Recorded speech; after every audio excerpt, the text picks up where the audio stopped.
Alright then, this is I'm going to making key lime pound cake celebrate for the St. Patrick's Day. The first thing, you want to preheat the oven for 350 degrees Fahrenheit. You want to make sure the oven needs to preheat.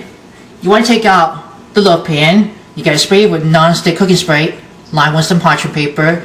That way we're easy to release from the bottom of the pan, it doesn't stick. We're gonna start with for the wet ingredients. I'm going to put 2 sticks of unsalted butter that brought to room temperature. I'm going to use the rubber spatula to put it into the mixing bowl. Into that, I'm going to put 1 cup of granulated sugar. We're going to cream this until it's light and fluffy.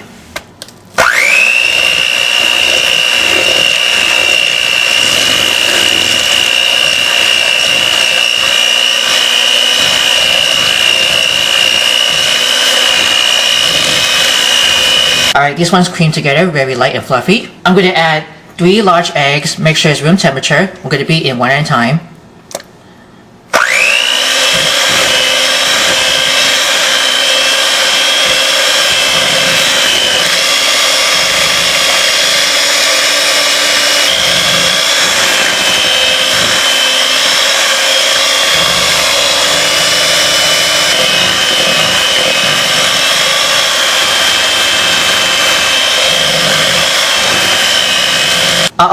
I already zest the key lime. I'm putting 4. They're going to use it with a microplaner.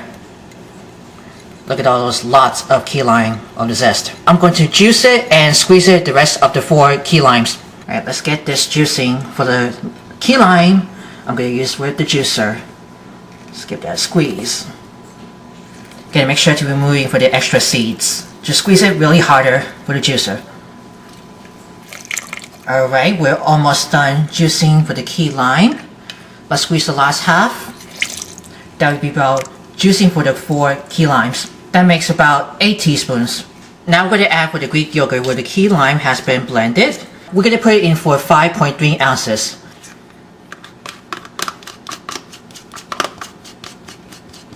And don't forget 1 teaspoon of pure lime extract. And we're going to keep going, getting it nice and smooth.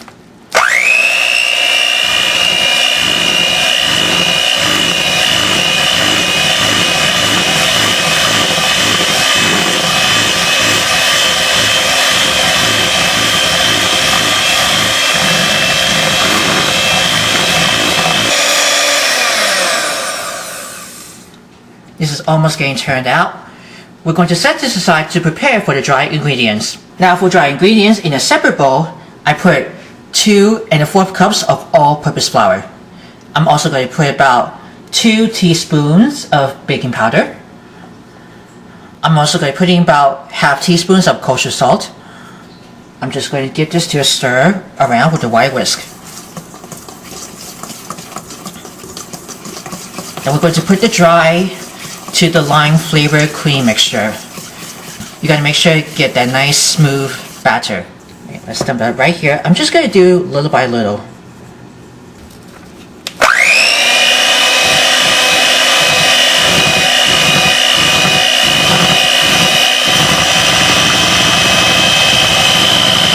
Let's put more over here.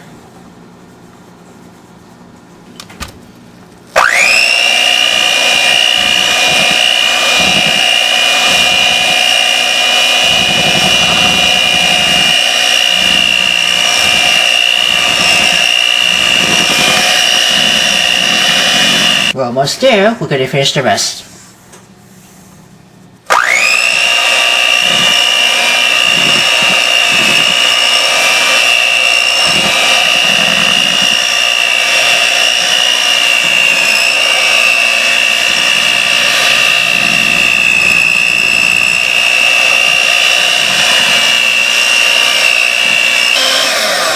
There you go. Very nice, smooth batter. Okay, making sure to scrape inside of the bowl.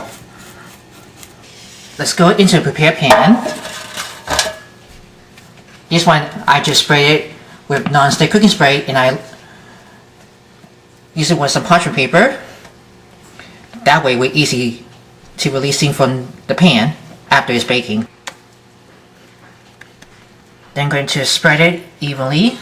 I'm going to use it with a rubber spatula. You can also use a offset spatula or a back of a spoon. I think the oven is almost ready for it. It's nice and hot. We're going to pop this in the oven for 55 minutes until it's golden brown. I'll come back and I'll show you what it looks.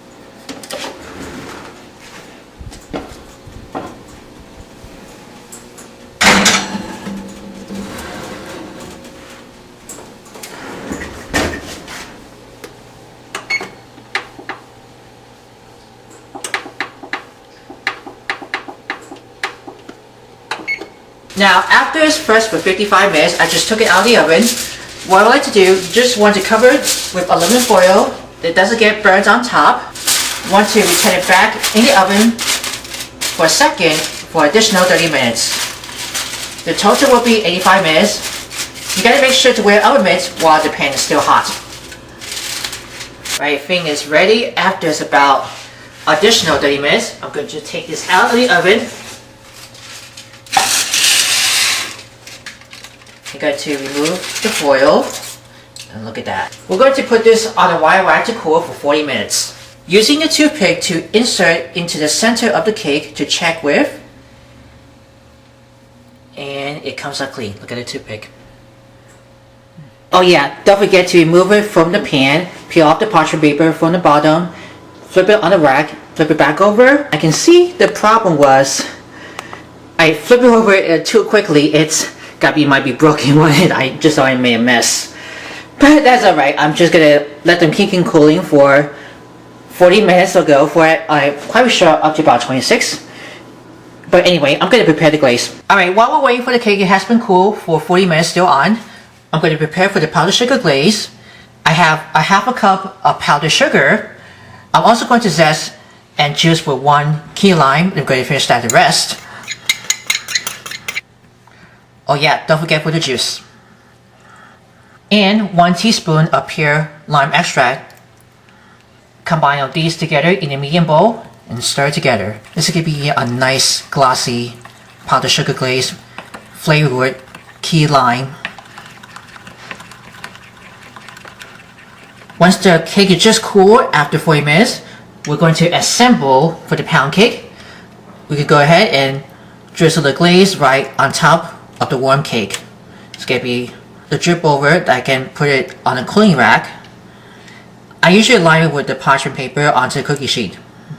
You want to let the glaze just set before you're going to serve it and slice it. And here's the finished key lime pound cake. You can see the textures over here. I can test that. It's softened, how moist it was. The key lime flavor is going to taste great. And if you're interested, write me in comments below. If you want to say something, you have to make sure to view all videos before sharing. Always have to give it a big thumbs up for everyone. As always, happy St. Patty's Day. Are you a fan of our videos? Be sure to subscribe to Worldwide Campus News and Entertainment. Then ring the bell to see all notifications about the new videos and the latest video.